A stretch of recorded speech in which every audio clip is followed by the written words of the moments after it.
Marvel just dropped a teaser for Avengers Doomsday that nobody saw coming. The clip never hit the internet officially, it only played in theaters before Avatar: Fire and Ash. But the footage reveals something massive about Steve Rogers that completely changes everything we thought we knew about Endgame. That mysterious ending where old Cap shows up on the bench. Turns out it was not a happy retirement at all. It was the beginning of Doctor Doom. So today I'm walking you through every single detail from this leaked teaser, then revealing how Steve Rogers accidentally created the multiverse's greatest villain, why Doom is hunting down superhero children across dimensions, and the twisted plan that connects Franklin Richards to Captain America's secret kid. Let's break down what Marvel is actually building toward. The house returns.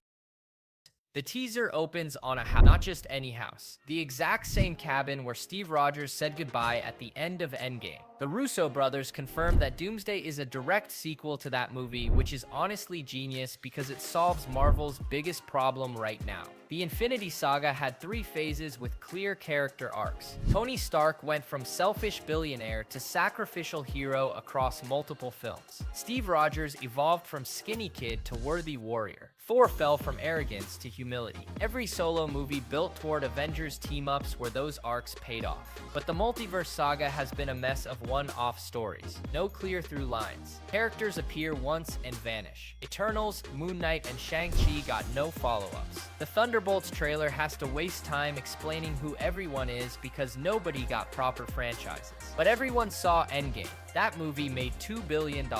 So starting Doomsday as a sequel to that film means the Russos can skip the introductions and jump straight into the story. Plus, Endgame left a massive mystery unsolved. How did old Steve get to that bench? He left on the time platform but appeared sitting by the lake. The writers claimed Steve lived his whole life in the main MCU timeline, hiding in the background. The Russos said that's impossible because changing the past creates branched realities. Steve had to be living in an alternate universe. This teaser confirms the Russos were right. Steve did live in another timeline, but his actions there did not just affect him. They created Doctor Doom and doomed the entire multiverse. A motorcycle pulls up to the cabin. The rider wears a helmet with red, white, and blue stripes. Total Captain America energy. Steve loves motorcycles. In the comics and movies, he rides them constantly. It's his signature vehicle besides the shield. A fan on Twitter noticed the bike is a Triumph Scrambler with an 865cc engine that started manufacturing around 2008 or 2009.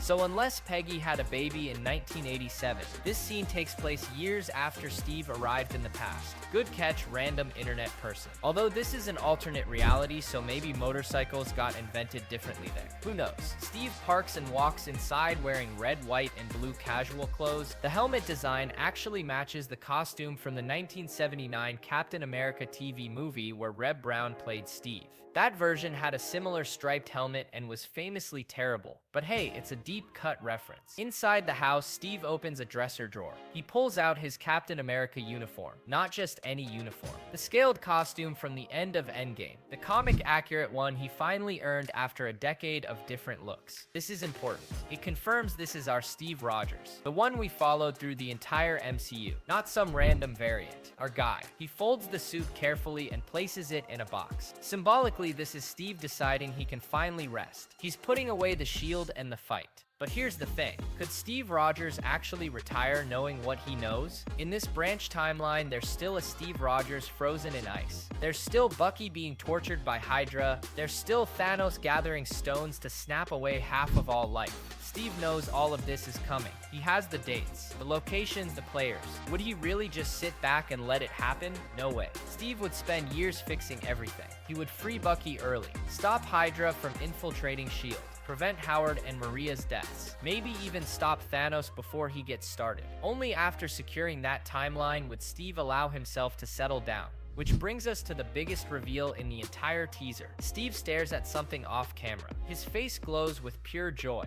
Cut to a baby. Steve Rogers had a kid, the secret child.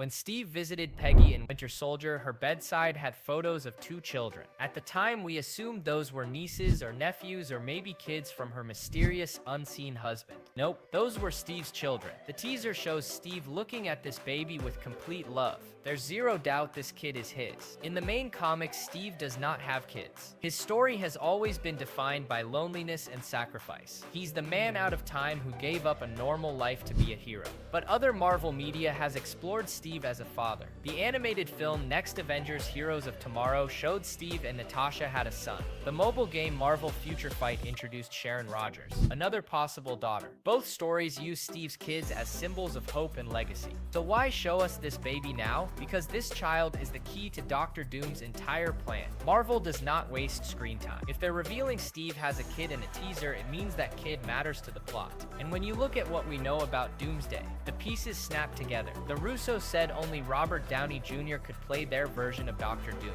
They confirmed he's a Tony Stark variant, not just Victor Von Doom who happens to look like Downey. This Doom likely experienced the snap in his universe. Something went wrong. Maybe the Infinity Stones scarred his face and gave him godlike power. Maybe his entire universe was destroyed in an incursion. Either way, Tony Stark became Doctor Doom and decided the multiverse is too chaotic to exist. Think about it. The multiverse nearly collapsed because Peter Parker wanted to go to MIT. Doctor Strange caused multiple incursions by messing with time using the Darkhold and casting botched memory spells. The boundaries between realities are tissue paper. Doom would look at this mess and think exactly what Tony Stark thought in Age of Ultron. The world needs a suit of armor, but Doom is thinking bigger. The multiverse needs a suit of armor. One single perfect universe that Doom controls completely. No more incursions, no more chaos, just order under his rule. And to create a new universe, Doom needs massive amounts of cosmic power. That's where the kids come in. Check the cast list for Doomsday. We have chairs for 27 confirmed characters, and Kevin Feige said half the cast was not even announced. Multiple chairs are labeled for children. Franklin Richards from Fantastic Four. Love, Thor's adopted daughter. Skaar, Hulk's son. Plus all the young heroes Marvel has been building. Kamala Khan, Cassie Lang, Kate Bishop, America Chavez, Billy Maximoff.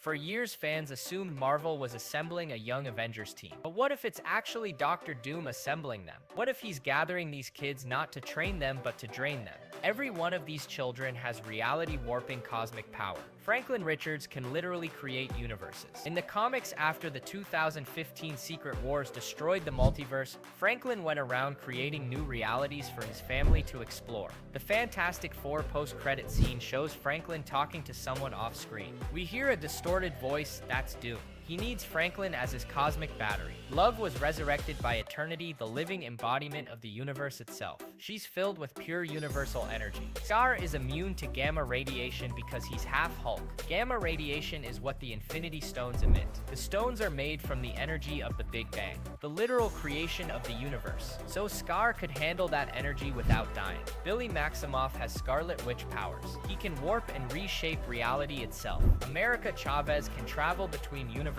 without causing incursions. She's one of the only beings with that ability. Kamala Khan taps into the new dimension and creates solid light constructs from nothing. And Steve's kid, this baby was born from 2 universes. Steve came from the main MCU timeline and lived in a branched reality. That child has the energy of multiple realities in their blood. Maybe even cosmic energy if you believe the super soldier serum is derived from vibranium or the heart-shaped herb. That's 6 kids, 6 Infinity Stones, 6 conduits to create a new Big Bang. A new universe that Doom can control. The incursion problem.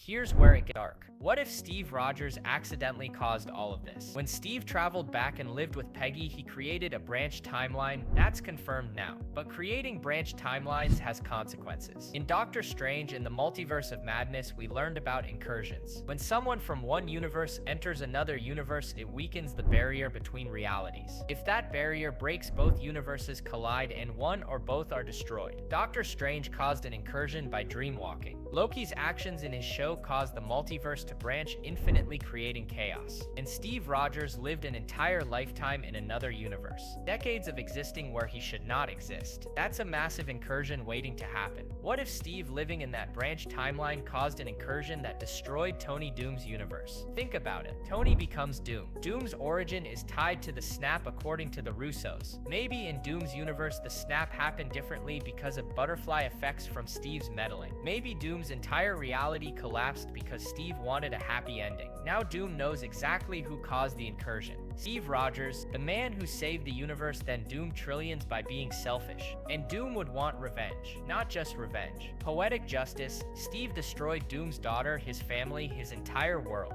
So Doom will take Steve's child. But not just to hurt Steve. Doom needs that child to complete his plan. A baby born from two realities is the final piece. The keystone that lets Doom reshape existence. This is why the teaser focuses so much on Steve's happiness with his family. We're being set up for tragedy. Steve finally got his dance. He got peace. He got to be just a man. And Doom is going to rip it all away. Now let's talk about how this connects to the rest of the MCU leading into Doomsday. The Thunderbolts post-credit scene was directed by the Russos. It's likely a scene pulled directly from Doomsday, similar to how Ant-Man's post-credits was lifted from Civil War. In that scene, the Thunderbolts are struggling for legitimacy. Sam Wilson is suing them over the Avengers name. Yelena mentions a crisis. Then the Fantastic Four ship enters the atmosphere. That's the incursion beginning. The barriers between universes are breaking. The Fantastic Four end their movie with Franklin talking to Doom. That scene was also directed by the Russos. It's all connected. Doom is already moving. He's already talking to Franklin. He's already gathering pieces for his plan. And the Avengers have no idea what's coming. Multiple realities are about to collide. The cast list shows characters from different universes. Professor X, Magneto, Nightcrawler, and Beast from the Fox X-Men timeline. The Fantastic Four from their retro future timeline. Monica Rambeau, who got stranded in the X-Men universe at the end of the Marvels. Doom is not just threatening one universe, he's threatening all of them. And the only person who might understand what's happening is old Steve Rogers. The return of Cap.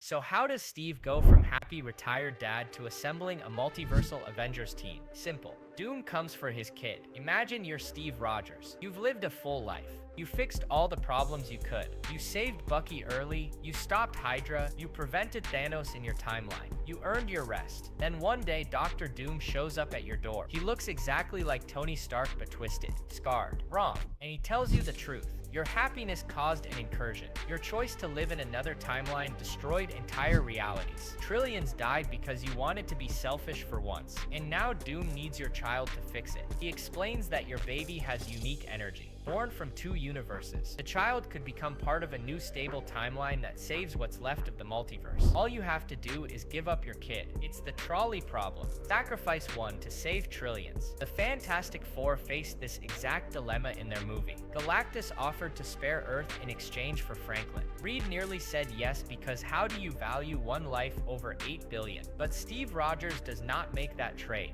ever. In Infinity War, when Vision volunteered to die to save everyone, Steve said no, we don't trade lives. That's his core principle. No matter the cost, no matter the odds, you do not sacrifice the innocent. Steve would tell Doom to find another way, and Doom would take the child by force. This is when Steve opens that box in his dresser. He pulls out the scaled Captain America uniform, the one he retired, the one he thought he'd never need again, and he puts it back on. But Steve is old. He can't fight Doom alone. He needs help, and he knows exactly how to get it. Steve still has his time-space GPS from Endgame, the device that lets him travel between realities and moments in time. He never returned it. Why would he? It was his only way back home if something went wrong. Now Steve uses it to jump back to the main MCU timeline, but he does not jump to the moment he left. He jumps to years later, after Falcon and the Winter Soldier, after Sam Wilson became the new Captain America, and Steve appears as an old man on a bench by the lake with a fully repaired shield. This explains the biggest mystery of Endgame. Where did that shield come from? Steve's shield was shattered by Thanos, broken in half. But the shield Steve gives Sam is perfect. Fans have theories. Maybe Steve got Wakanda in his timeline to make a new one. Maybe he took it from that timeline's Captain America. Or maybe the answer is simpler and weirder. Steve saw the future. When Steve jumped through time to return the Infinity Stones, he could have jumped forward too. He could have watched Sam Wilson become Captain America and seen him use the shield. Steve was impressed. So when he returns to give Sam the shield, Steve says it belongs to him, not it will belong to you. It does belong to you because Steve already saw it. He took the shield from future Sam and gave it to past Sam. A time loop. The shield was never repaired. It just exists in a circle. Sam uses it, Steve takes it, Steve gives it to Sam, repeat forever. It's a paradox, but it works because time travel is weird. But that's not important right now. What matters is Steve returns to the main timeline to warn everyone. Doom is coming. He's gathering cosmic-powered kids. He's going to destroy the multiverse to create his perfect universe. And the only way to stop him is to assemble every hero from every reality. This is how we get the massive cast for Doomsday. Steve Rogers becomes Nick Fury. He jumps across realities recruiting. He brings back the Fox X-Men. He recruits the Fantastic Four. He gathers the Thunderbolts and Sam's new Avengers team. He finds variants and survivors. Everyone who can fight. Because this is not about one universe anymore. It's about existence itself. And Steve knows they need someone who understands Doom. Someone who knew Tony Stark better than anyone. They need Pepper Potts. They need Rhodey. They need people who remember Tony before he became a monster. Maybe those people can reach what's left of him, or maybe they just need to know his weaknesses. The master plan. Let's zoom out and look at Doom's whole plan because it's absolutely wild. Dr. Doom is not a simple villain who wants to conquer Earth. He wants to solve the multiverse. In the comics, the story Time Runs Out shows the Illuminati facing incursions. The only way to stop two universes from colliding is to destroy one of them before impact. It's the trolley problem on a cosmic scale. Kill billions in one universe to save trillions in another. The Illuminati built weapons to destroy alternate Earths. Tony Stark personally triggered the death of an entire reality. It broke him. He was right, but it destroyed his soul. Now imagine Tony Stark with that guilt plus the power of the Infinity Stones plus the knowledge that Steve Rogers caused incursions through selfish time travel. Doom would conclude that the real problem is choice. Free will causes chaos. Heroes make mistakes. Incursions happen because people act unpredictably. So the solution is control. Total control. One universe with one ruler who prevents all future incursions by eliminating free will. Doom needs cosmic energy to create this universe. He has the Infinity Stones from his reality, but that's not enough. Creating an entire stable universe requires the power of multiple cosmic entities. Franklin Richards is the conduit. His power lets him shape raw cosmic energy into realities. He's done it before in the comics. After Secret Wars, Franklin restored the multiverse by imagining it into existence. Doom needs him as the engine. Love provides the raw energy of eternity itself, the purest universal power that exists. She's the battery. Skaar regulates the energy. Gamma radiation is chaos, but Skaar's half-Hulk biology can absorb and stabilize. The Infinity Stones emit gamma. Skaar keeps them from overloading and exploding. He's the governor. Billy Maximoff shapes reality. He inherited Scarlet Witch chaos magic which rewrites the rules of existence. Doom needs him to define the laws of the new universe. He's the programmer. America Chavez creates the gateway. She can open portals between dimensions without causing incursions. She's the only being who can safely connect Doom's new universe to the energy sources he needs without everything collapsing. She's the door. Kamala Khan and Steve's child are wild cards. Kamala taps into the newer dimension which exists outside normal reality. She might provide a foundation or anchor point, and Steve's baby born from two universes might be the bridge. The living proof that two timelines can merge without destruction. That child's existence is the template for what Doom wants to create. 6 kids, 6 functions, 6 Infinity Stones. It's poetic and terrifying. And the worst part, Doom genuinely believes he's the hero. In his mind, he's saving the multiverse. He's preventing infinite incursions and infinite deaths. Yes, he has to hurt these children. Yes, he has to drain their power. Yes, billions will die when he collapses the multiverse into one controlled reality. But in his calculation, that's better than the chaos of infinite universes constantly destroying each other. Doom sees himself as the only one willing to make the hard choice. Just like Tony Stark in Age of Ultron and Infinity War, the road to hell paved with good intentions. Except this time Tony has the power to actually succeed, and the Avengers have to stop him. Not because Doom is wrong about the problem. Incursions are real. The multiverse is unstable, but because because the solution is worse than the disease. You cannot save free will by destroying it. You cannot protect life by controlling every aspect of existence. The Avengers have always stood for hope, the belief that people can choose good, that chaos is the price of freedom, and that price is worth paying. Steve Rogers embodies this. He'll fight Doom not because he has a better plan, but because he refuses to give up choice, even if that choice leads to more incursions, even if it costs more lives, because the alternative is losing what makes life worth living. This is the ideological battle at the heart of Doomsday. Control versus freedom, safety versus risk, Tony Stark's fear versus Steve Rogers' hope. Secret Wars setup. Doomsday is not the end, it's the setup for Secret Wars. The Russos confirmed both movies were written together as one story split in half. So how does Doomsday end? Probably with Doom winning. Think about it. If the Avengers stop Doom completely in the first movie, there's no stakes for Secret Wars. But if Doom succeeds in collapsing the multiverse, then Secret Wars becomes about survival in Doom's new reality. In the 2015 Secret Wars comic, all of reality was destroyed. Dr. Doom used the power of the Beyonders to create Battleworld, a patchwork planet made of fragments from dead universes. Doom ruled as God. He had absolute power, and the only people who remembered the old multiverse were Reed Richards and a few others who survived the incursions. They had to overthrow Doom and restore reality. The MCU will do something similar. Doomsday ends with Doom gathering the cosmic kids and draining their power. The multiverse collapses. Everything we know is destroyed. The Fox X-Men universe gone. The Fantastic Four timeline gone. The main MCU gone. All of it compressed into one new universe under Doom's control. But a few heroes survive.